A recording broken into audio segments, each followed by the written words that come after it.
Hello friends, it's Sunil Rai. I'm welcoming you on my YouTube channel Max Wealth. आप सभी का आप मेरे YouTube चैनल मैक्स वेल्थ में बहुत बहुत स्वागत है। आज हम बात करने जा रहे हैं एक इम्पॉर्टेंट टॉपिक का कि स्टॉक मार्केट गेम के बारे में। जैसा कि कई बार कहा जाता है कि स्टॉक मार्केट जो है वो एक जीरो सम गेम है, ठीक है। यानी कि एक का लॉस ही दूसरे का प्रॉफिट है। जीरो सम गेम का मतलब जहां के टोटल पार्टिसिपेंट्स का टोटल लॉस और प्रॉफिट हमेशा जीरो होता है अगर हम उसको टोटल करें तो। मतलब कहने का इन अदर वर्ड्स कि एक का ही लॉस दूसरे का प्रॉफिट है और किसी एक का प्रॉफिट मतलब बाकियों का लॉस है। इसको कहते हैं हम जीरो सम गेम। यानी कि आपस में जितने मार्केट पार्टिसिपेंट्स हैं वो ही इससे प्रॉफिट करते हैं। एक दूसरे के पॉकेट से हम पैसे यहाँ से लिए जाते हैं। एक मनी जो है वो कीप ट्रांसफरिंग एक के पॉकेट से दूसरे के पॉकेट में, दूसरे के पॉकेट से तीसरे के पॉकेट, ठीक है। और ये दो पार्टियां कही जाती हैं कि वो दो पार्टियां कौन है? वो दो पार्टियां होती हैं बायर एंड सेलर, यानी कि डिमांड फोर्स और सप्लाई फोर्स। और इसी के बेस पे सारा कैलकुलेशन चलता है, इसी के बेस पे सारी टेक्निकल एनालिसिस चलती है और सारी ट्रेडिंग स्ट्रेटजीज बनती है। तो क्या स्टॉक मार्केट वाकई में एक जीरो सम गेम है? जीरो सम गेम के लिए क्या होना चाहिए, आइए देखते हैं। एक बार स्क्रीन पे चलते हैं, फिर देखते हैं कि समझते हैं कि जीरो सम गेम है क्या। आइए देखिए। पर देखिए ये दो पार्टियां हैं, ठीक है। हमारे पास ट्रेड में ये दो पार्टीज हैं। मैं इसको चूज करता हूं। ये पार्टी ए है और ये पार्टी बी है। एक ट्रेड में हमें पता होता है कि दो पार्टियां होती हैं, दो से ज्यादा ही पार्टियां हो सकती है, बट मेनली जब एक ट्रेड हम एग्जीक्यूट करते हैं बाइंग एंड सेलिंग, तो एक बायर होता है, एक सेलर होता है। ये ए पार्टी बी पार्टी का मतलब है एक बायर और एक सेलर। तो यहां पर अगर इस किसी ट्रेड में इसको 100 रुपए का प्रॉफिट हुआ है तो किसी को 100 रुपए का लॉस भी हुआ है, इन दोनों का टोटल जब हम करेंगे सम तो वो हमेशा जीरो आएगा। इसको कहते हैं जीरो सम गेम, ठीक है। जीरो सम गेम, ये है अपना जीरो सम गेम। तो अब जीरो सम गेम के लिए ये अब अपने को ये समझना है कि क्या स्टॉक मार्केट वाकई में एक जीरो सम गेम है।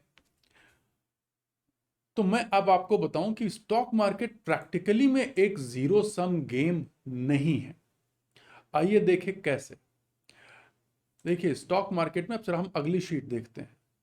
अगली शीट में आइए देखते हैं। यहां पर ये देखिए स्टॉक मार्केट में क्या हुआ। यहां पर इस पार्टी ने, यहां पर पार्टी ए यानी बायर और सेलर ट्रेड कर रहे हैं। इनका पीएनएल एक का 100 दूसरे का -100, लेकिन इसके बीच में ब्रोकरेज एंड चार्जेस हैं।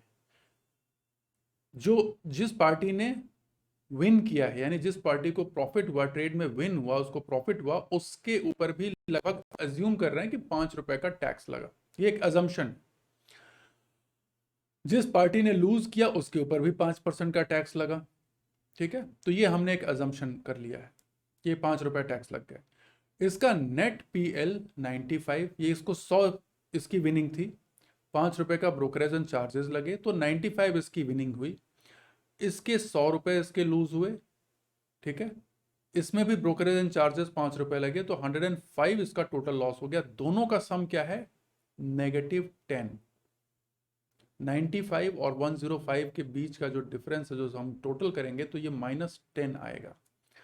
तो अब आप समझ लीजिए स्टॉक मार्केट वो क्या है, ये एक नेगेटिव, और ये हमेशा होगा क्योंकि बीच में ये एक नेगेटिव सम गेम है।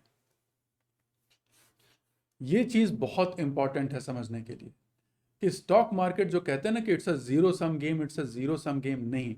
स्टॉक मार्केट एक नेगेटिव सम गेम है जहां की सारी जो स्ट्रैटेजी है ना, सारा का सारा मार्केट ही वो बनाया ही इसी पर्पस के लिए गया है कि चाहे कोई जीते कोई हारे, किसी को प्रॉफिट हो किसी को लॉस हो, एक तबका ऐसा है, एक क्लस्टर ऐसा है, कुछ ऐसे मार्केट पार्टिसिपेंट्स हैं जिनको कि ऑलवेज प्रॉफिट होगा। द हाउस ऑलवेज विंस, जैसे कसिनो में होता है ना, द हाउस ऑलवेज विंस। इसी तरीके से यहां पर है कि एक क्लस्टर को हमेशा प्रॉफिट होगा। अब वो क्लस्टर क्या है और किसको ज्यादा प्रॉफिट हो रहा है, हम आज इस पे एनालिसिस करेंगे। हम सबको पता है कि जनरली कहा जाता है कि ब्रोकर है, हाँ ब्रोकर है, ब्रोकर्स डेफिनेटली। देखिए स्टॉक मार्केट जब बना था तो वो ब्रोकर्स ने मिल करके उसको बनाया था कि स्टॉक मार्केट में कई ब्रोकर्स बैठे और वहां पर उन्होंने कहा कि भैया जो है हम लोग आपस में ट्रेड केवल करेंगे ट्रेड जब पब्लिक करेगी तो हमारे थ्रू करेगी, उसका हम कमीशन लेंगे, तो वो हमारी एक फिक्स्ड इनकम बन जाएगी। तो ये जो ब्रोकर्स हैं उन्होंने मिलकर के स्टॉक एक्सचेंज बनाया, और वही सिस्टम अभी भी चलता आ रहा है, पूरे वर्ल्ड में वही सिस्टम है। ठीक है, अगर आपको ट्रेड करना है तो आप डायरेक्टली नहीं कर सकते हैं, अगर आपको शेयर पर सेल करने हैं तो आप जो है डायरेक्टली ट्रेड नहीं कर सकते, किसी न किसी ब्रोकर के थ्रू लेना पड़ेगा, या आपको ब्रोकर बनना होगा, या ऐसा करने के लिए अगर आप डायरेक्टली करना चाहते हैं जिसके लिए कि बहुत ह्यूज कैपिटल रिक्वायरमेंट और बाकी बहुत से अदर फॉर्मेलिटीज़ हैं, तो हर कोई वो नहीं कर सकता, स्पेशली रिटेल्स तो सोच भी नहीं सकते। ठीक है, तो अब यहाँ पर ये जो पैसा जो ये -10 रुपीज़ यहाँ पर देखिए ना आप, जो -10 रुपीज़ जा रहा है ना, ये किसके पॉकेट में जा रहा है? अब इसमें ये जो ब्रोकरेज एंड चार्जेस हैं, ये ब्रोकरेज एंड चार्जेस का डिस्क्रिप्शन आप देखो, ब्रोकर्स, इसमें बड़ा एक इंटरेस्टिंग फैक्ट आया। पहले इसमें मैक्सिमम जो प्रॉफिट होता था ब्रोकर्स को होता था, क्योंकि ब्रोकरेज बहुत ज़्यादा हुआ करता था। ठीक है, तो ब्रोकर्स बड़े इंटरेस्टेड रहते थे। लेकिन क्या हुआ कि भाई गवर्नमेंट तो गवर्नमेंट को लगा कि ये तो बहुत बड़ा बिजनेस है और बहुत बड़ा एरिया है जहां से हमको कोई रेवेन्यू नहीं आ रही है। ठीक है, तो उन्होंने उस एरिया और जो देखा कि भाई ब्रोकर्स तो हैं वो कमा कमा करके जो है एकदम वो लाल हुए जा रहे हैं, और उनके पास तो अफराद पैसा होता जा रहा है, तो इस एरिया के ऊपर कोई कंट्रोल नहीं है, और इस बिजनेस में हमारा कोई पार्टिसिपेशन नहीं है। तो उन्होंने इंट्रोड्यूस किया, गवर्नमेंट ने, सिक्योरिटी ट्रांजैक्शन टैक्स। कहा कि नहीं भाई, हमारी भी बराबरी होगी। और अब जबकि ये डिस्काउंटेड ब्रोकरेज सिस्टम शुरू हो गया है, तो अब देखिए मैं प्रैक्टिकली बताऊं, ब्रोकिंग बिजनेस का मेजर रेवेन्यू अब ब्रोकरेज नहीं रह गया। ठीक है, इस पे हम किसी अदर वीडियो में बात करेंगे कि ब्रोकरेज अब किस तरीके से पैसा कमाते हैं और वो क्या करते हैं। लेकिन प्रैक्टिकली बताऊं मैं, तो ब्रोकिंग बिजनेस का जो अब जो बिजनेस मॉडल है उसमें ब्रोकरेज, क्योंकि आप मैक्सिमम देखोगे ना, डिलीवरी पे नो ब्रोकरेज, नॉर्मल इंट्राडे में 10 रुपए पर ऑर्डर ब्रोकरेज, या बहुत ही कम 20 रुपए पर ऑर्डर ब्रोकरेज है पर ट्रेड, तो ना के बराबर होगा। तो ब्रोकरेज का कॉन्सेप्ट अब जो है वो आफ्टर डिस्काउंट ब्रोकिंग सिस्टम लगभग खत्म हो गया। तो ब्रोकरेज अब उनकी इनकम नहीं रह गई, अब वो उन्होंने अपना बिजनेस मॉडल भी चेंज कर लिया है, मॉडिफाई कर लिया है, अपग्रेड कर लिया है, अब वो अलग तरीके से करते हैं। इसके बारे में हम आज नहीं, किसी और दिन बात करेंगे। बट यहां पर क्या है कि अब major revenue, chunk of revenue जो है इस चार्ज का, वो जाता है गवर्नमेंट को। सिक्योरिटी ट्रांजेक्शन टैक्स आप यहां देखो, सिक्योरिटी ट्रांजेक्शन टैक्स, एक्सचेंज भी अपना लेता है कट, कि भैया एक्सचेंज जो बना तो वो एक्सचेंज ट्रांजेक्शन का कट लेता है। डीपी जो है, डिपॉजिटरी पार्टिसिपेंट, जब आप डिलीवरी होती है शेयर्स की तब वो डीपी अपना चार्ज लेता है। फिर जीएसटी लगती है, फिर सेबी अपनी चार्ज लेता है, फिर स्टैंप ड्यूटी लगती है। तो स्टैंप ड्यूटी भी जाती है, एसटीटी भी जा रही है, और जीएसटी, तो तीनों फॉर्म में गवर्नमेंट जो है, स्टेट अपना शेयर ले रहा है, और मेजर चंक जो है वो इन्हीं का है। जब भी आप कोई डिलीवरी में ट्रेड करते हो, तो मैं आपको बताऊं, डिलीवरी के केस में लगभग 90% जो है आपके चार्जेस जो हैं वो गवर्नमेंट के पास जाते हैं, ब्रोकर्स के पास नहीं, क्योंकि ब्रोकर्स तो लगभग लेता ही नहीं है डिलीवरी केस में आज की डेट में। पहले हुआ करता था जो है, आज से 15 साल पहले बहुत अच्छे ह्यूज ब्रोकरेज हुआ करता था, 1% या उससे भी ज़्यादा ब्रोकरेज लिया जाता था आज से 15 ईयर्स पहले। बट आज की डेट में डिस्काउंटेड ब्रोकरेज आने के बाद जो है बहुत कम हो गया है ब्रोकर्स का जो चार्ज है, ब्रोकरेज जिसको बोलते हैं, ब्रोकर्स कमीशन बहुत कम हो गया है। लेकिन मेजर जो चंक है चार्ज का वो जाता है गवर्नमेंट को। ठीक है, अब तो इसलिए ये एक नेगेटिव सम गेम है, it's not a zero sum game, ये एक नेगेटिव सम। और यही रीजन है कि मार्केट में हमेशा गवर्नमेंट चाहती है कि ट्रेड होता रहे। आप देखते हैं ना कि गवर्नमेंट हमेशा अलर्ट रहती है कि किसी भी वजह से ट्रेडर सेंटिमेंट का नुकसान ना हो। मैं आपको बताऊं, उसका कहते हैं कि नहीं नहीं, वो देखिए वो जो है इन्वेस्टर प्रोटेक्शन के लिए गवर्नमेंट एक्शन ले रही है, या फिर ट्रेडर्स के प्रोटेक्शन के लिए, या रिटेल प्रोटेक्शन के लिए।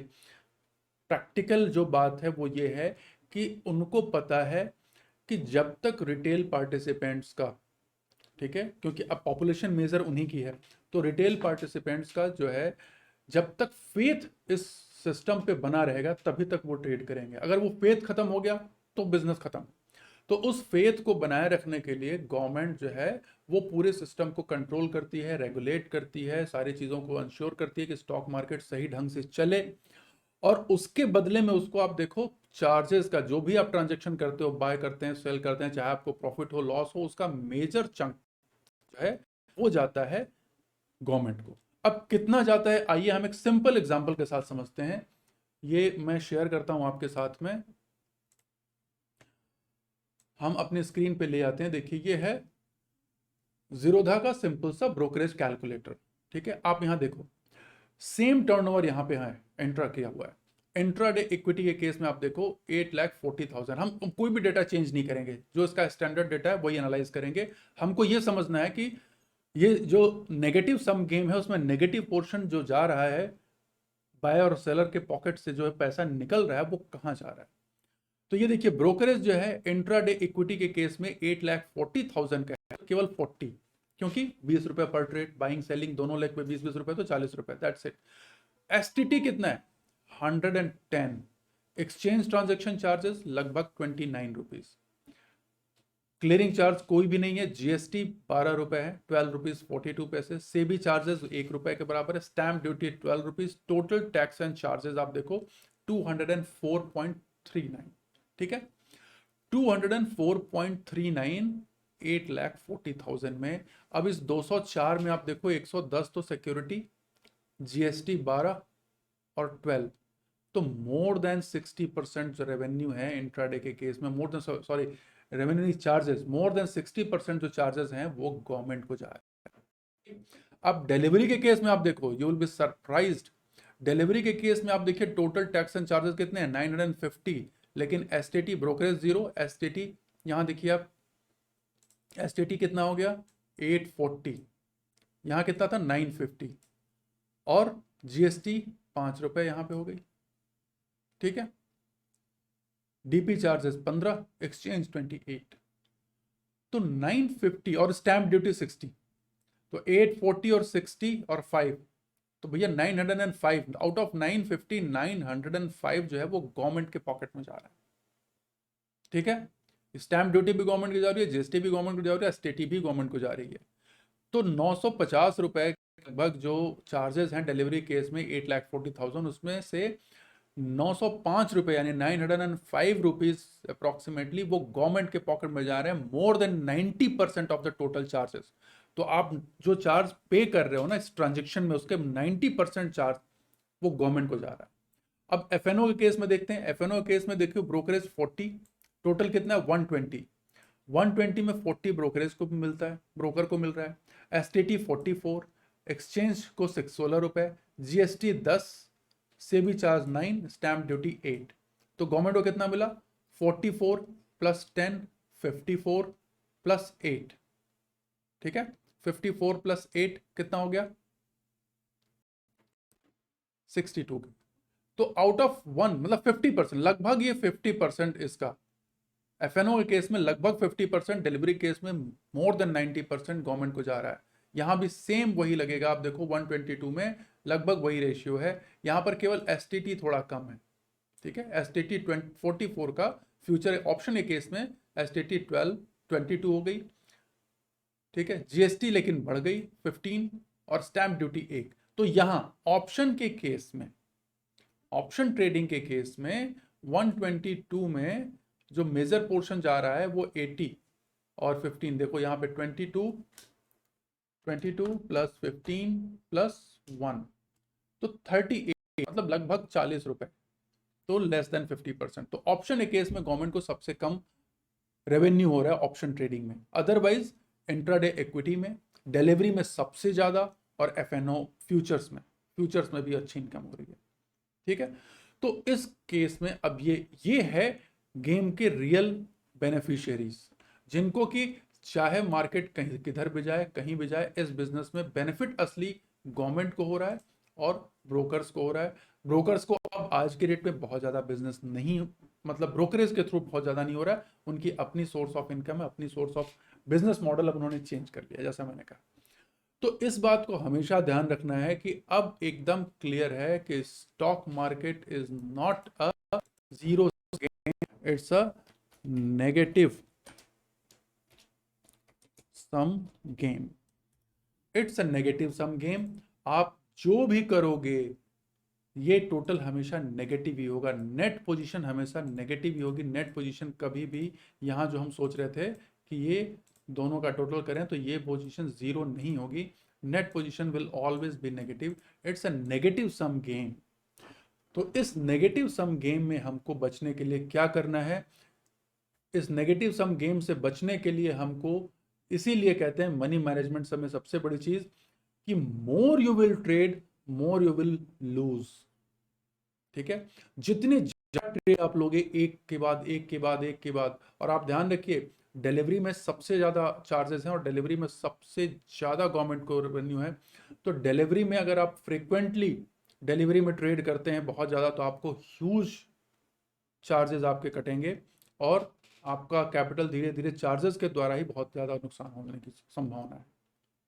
ठीक है, तो आपको बचना है ओवर ट्रेडिंग। इसीलिए दिस इज द रीजन क्यों कहते हैं कि ओवर ट्रेडिंग से बचना है आपको।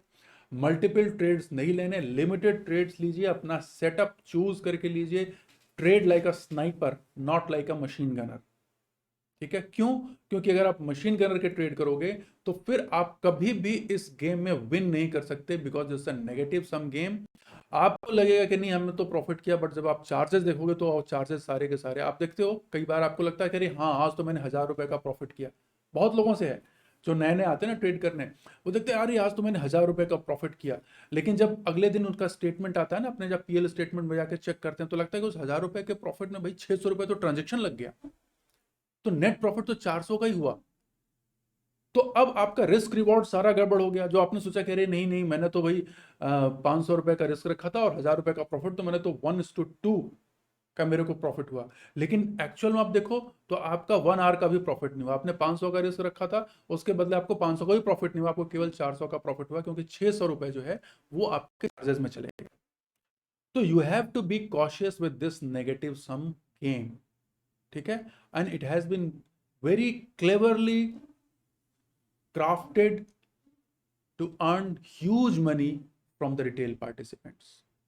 तो ये आपको समझना होगा, और इसीलिए ये जो प्रोफेशनल ट्रेडर्स हैं वो डेफिनेटली इस बात को जानते हैं, बट जितने नए ट्रेडर्स हैं मेरी उनसे ये रिक्वेस्ट है कि वो ओवर ट्रेड ना करें और बहुत सोच समझ के एक स्नाइपर की तरह ट्रेड लें।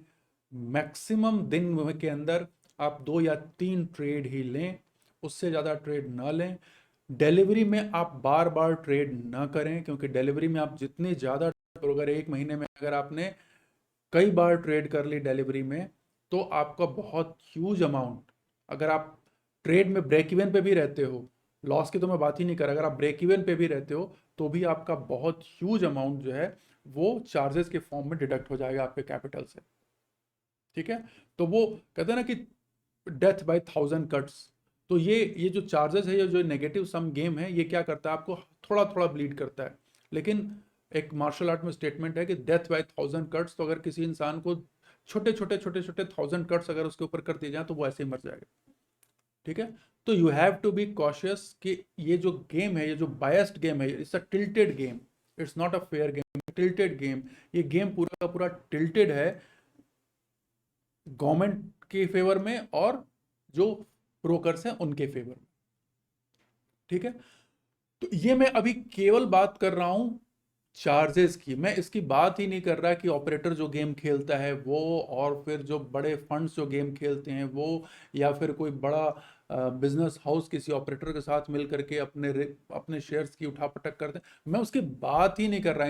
इनसाइडर ट्रेडिंग का गेम है, मतलब बहुत तरीके की चीज़ें होती हैं जो प्रैक्टिकली होती हैं, मैं अभी उनकी बात ही नहीं कर रहा। मैं अभी एकदम फेयर गेम की बात कर रहा हूँ कि अगर हम अज्यूम करते हैं कि सब कुछ फेयर तरीके से हो रहा है, even then it's a negative sum game.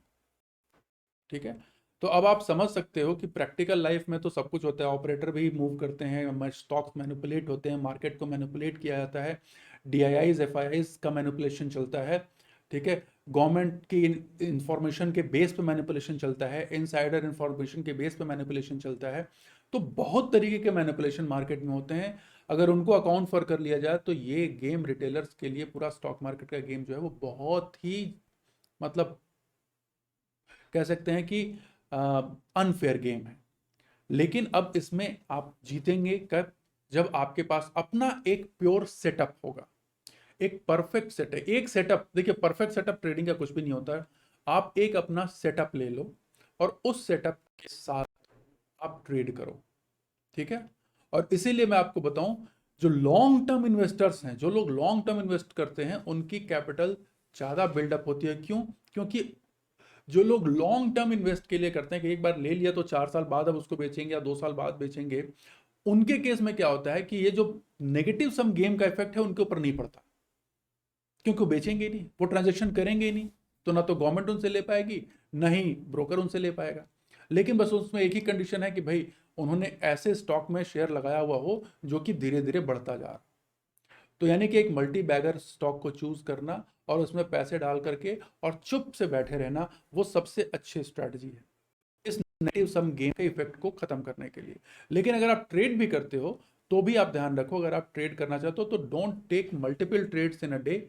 और इसका इम्पैक्ट को खत्म करने के लिए अपना एक सिस्टम लगाओ, अपना एक सेटअप लगाओ और सेटअप के बेस पर ट्रेड करो। और ये ध्यान जरूर रखें कि आपका प्रॉफिट, जब भी आप अपना रिटर्न कैलकुलेट करें, तो उसमें इस ब्लीडिंग को, ये जो लीकेज हो रही है ना, इसको जरूर जरूर ध्यान रखें कि ये जो चार्जेस कट रहे हैं इसका भी अकाउंट फॉर करके फिर आप कैलकुलेट करो कि आपको कितना रिटर्न मिला। ठीक है, उसके बेस पे अपना रिस्क एंड रिवॉर्ड का रिटर्न कैलकुलेट करो। तो चलिए, आशा करता हूं आपको ये वीडियो पसंद आया होगा। हम आ जाते हैं मेन स्क्रीन पे। तो अब आशा करता हूं कि आपको जो आया, अगर आपको ये मैटर लगा कि नहीं ये इंपॉर्टेंट है, अगर आपने इससे थोड़ा भी कुछ सीखा, तो आप इस वीडियो को जरूर लाइक, सब्सक्राइब और शेयर करें। जो लोग जानते होंगे उनके लिए तो कोई बात नहीं है, लेकिन जो लोग हमारे नए भाई बंधु हैं, जो कि भी नए नए मार्केट में आए हैं, तो उनके लिए ये जानकारी बहुत काम की हो सकती है। जब हम ट्रेड शुरू किया था तो हमें ये कोई बताने वाला नहीं था, और उस समय हमने आज से 15-20 ईयर्स पहले यूट्यूब में भी या फिर और किसी माध्यम से जो है बहुत कम जानकारियाँ मिल पाती थी ट्रेडिंग के बारे में। तो हमारा प्रयास यही है कि आज की डेट में वैसे बहुत अबंडेंट इन्फॉर्मेशन होती जा रही है, but I am trying to give you the useful and practical information. ठीक है, तो हमारी कोशिश यही है कि आप तक सही जानकारी पहुंचे, सटीक जानकारी पहुंचे और आप काम की जानकारी पहुंचे। चलिए, इसी के साथ मैं अपने शब्दों को विराम देता हूं। आपसे अगली वीडियो में जरूर फिर से मिलेंगे। तब तक के लिए धन्यवाद। Happy trading, have a nice day. Thank you.